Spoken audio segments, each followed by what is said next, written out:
Rajdeep Sardesai now joins us to give us a better perspective of what is going on right now in Goa. Thanks, Rajdeep, for joining us on this broadcast. To begin with, what does this really mean for the Goa Congress Party?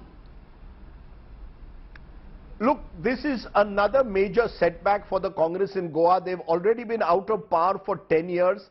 The Congress in particular has been racked with defections in the last few years. In the last assembly, 15 of the 17 Congress MLAs defected post-election, and there was a huge credibility crisis that the party faced, to the point where before the election, all the Congress chosen nominees for the election went to a temple, church and a mosque and claimed that they would never defect, swore on God. And now 6 months later, the party is broken again. So for the Congress, this aggravates their credibility crisis in a state like Goa, a state where, mind you, defections have always existed across party lines. The 1990s was the worst decade, when you had, 9 or 10 governments being formed because of chronic defection. So not new, but for a party like the Congress, it certainly puts another big question mark, especially the timing. At a time when there's a Bharat Jodo Yatra going on, look at what's happened in Goa. So now, Rajdeep, what really happens to that particular pledge that was taken by the Goa Congress leaders alongside Rahul Gandhi? What's the fate of that?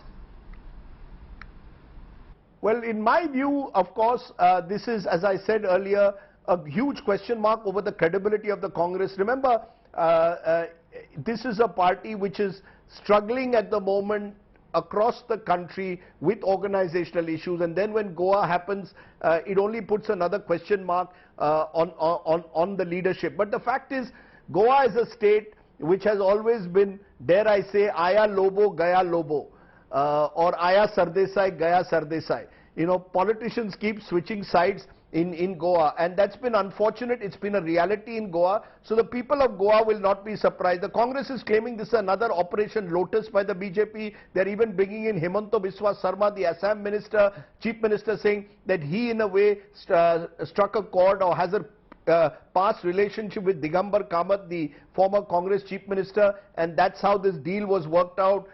Allegations being made of money changing hands, but this has been the reality of Goa. As I point out, you know, even these vows before a church, mosque and temple, they have no real authenticity left in Goa. In Goa, it's all about who will be in power. Small state, 40 MLAs, and therefore very easy to achieve these defections and splits in political parties. And Rajdeep, India Today was the first one to break the story before any other news channel. And has this defection really been in works for a very long time now?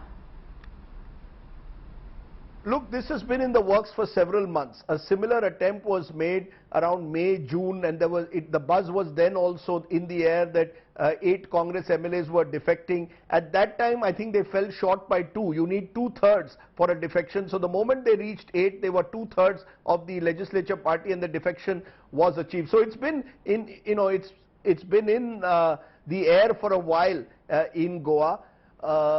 To be very honest, the BJP has been working overtime behind the scenes to get Digambar Kamath now back in the fold. Is a big,